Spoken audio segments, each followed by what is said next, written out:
राजेश खन्ना और टीना मुनीम की प्रेम कहानी। शायद मेरी शादी का ख्याल, शायद मेरी शादी का ख्याल। यूं तो टीना मुनीम राजेश खन्ना से बेइंतहा मोहब्बत करती थी, मगर राजेश खन्ना बस खबरों में रहते थे। उस वक्त राजेश खन्ना का स्टारडम हमेशा के लिए चला गया था। अमिताभ बच्चन का जलवा तब हर जगह बोल रहा था, अमिताभ बच्चन का सिक्का चल रहा था। तो राजेश खन्ना को चाहिए था कोई न्यूज जिसे वो हमेशा खबरों में रहे। और किसी हीरोइन के साथ अफेयर से ज्यादा कौन सा न्यूज है जो इतने दिनों तक खबरों में रह सकता है। तो राजेश खन्ना तब डिम्पल के शौहर थे और डिम्पल कपाडिया के 2 बेटियों के बाप भी थे। फिर भी टीना से अफेयर शुरू कर दिया था राजेश खन्ना, सोची समझी हुई।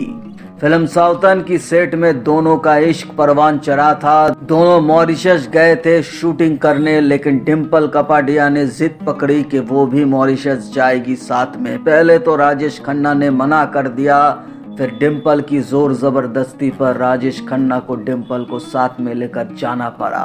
लेकिन डिम्पल के रहते हुए भी राजेश खन्ना और टीना का रोमांस चलता रहा। दोनों के प्यार में नोक झोंक की कोई कमी नहीं थी। डिम्पल ये सब देख न सकी और वो एक दिन किसी से कुछ न कहते हुए सीधा बम्बई चली आई। लेकिन बम्बई आके राजेश खन्ना के घर में नहीं गई। 2 बच्चों को लेकर डिम्पल सीधा अपने मायके में चली आई हमेशा के लिए, और फिर कभी राजेश खन्ना के बंगले में कभी नहीं गई।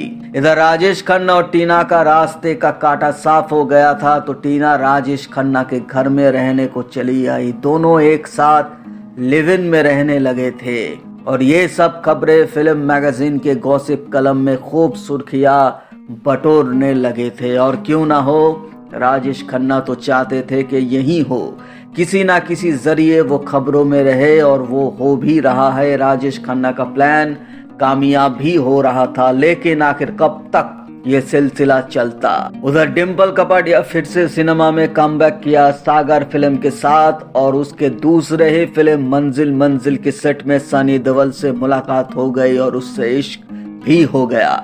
अब डिम्पल सानी का अफेयर शुरू हो गया था और सनी देओल भी शादीशुदा थे, मगर प्यार कहाँ ये सब बंदिशों को देखती है।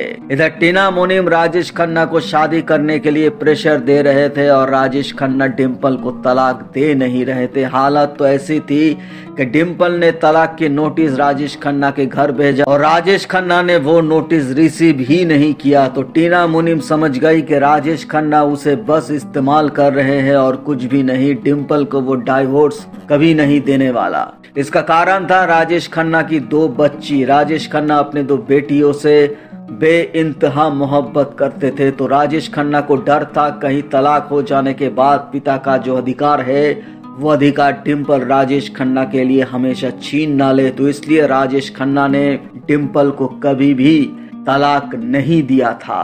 1983 से लेकर 1986 तक 3 साल राजेश खन्ना और टीना मुनीम का अफेयर चला। फिर टीना मुनीम राजेश खन्ना के घर और उसकी जिंदगी में हमेशा के लिए चली गई। ये तीसरी बार धोखा हुआ टीना मुनीम के साथ। पहले तो देवानंद आए, वो फिर संजय दत्त और उसके बाद राजेश खन्ना। 3 बार प्यार में धोखा खाने के बाद टीना मुनीम ने फिल्म लाइन छोड़कर अपनी स्टडीज पूरी करने के लिए लंदन चली गई, और लंदन से जब वो वापस आई तब वो 4थी बार प्यार में पड़ी, और इस बार अनिल अंबानी के साथ टीना मुनीम का अफेयर शुरू हुआ। लेकिन ये प्यार ओके में नहीं, शादी में तब्दील हो गई। 1993 में टीना मुनीम और अनिल अंबानी के साथ शादी हो गई। और उधर राजेश खन्ना धीरे धीरे पूरी तरह से शराब में डूब गई और तन्हा अकेला फिल्म लाइन से दूर रहते हुए 2012 के 18 जुलाई को इस दुनिया को हमेशा के लिए अलविदा करके चली गई। मगर जब राजेश खन्ना जा रहे थे तो राजेश खन्ना के साथ राजेश खन्ना के पास डिम्पल थी। वो रोते हुए अपने काका को रुखसत कर दिया। तो ये था राजेश खन्ना और टीना मुनीम के ऊपर एक वीडियो। उम्मीद है वीडियो आपको पसंद आया होगा। पसंद आने पर एक लाइक जरूर कर देना। चैनल को सब्सक्राइब करना बिल्कुल भी मत भूलिएगा, क्योंकि यहाँ आपको मिलेगा बॉलीवुड से जुड़ी हुई हर तरह की इंफॉर्मेशन। तो मिलते हैं अगले वीडियो में किसी और नए वीडियो के साथ। तब तक के लिए दीजिए मुझे इजाजत। आप रहिए सुस्त तंदुरुस्त। Tata, take care and bye bye.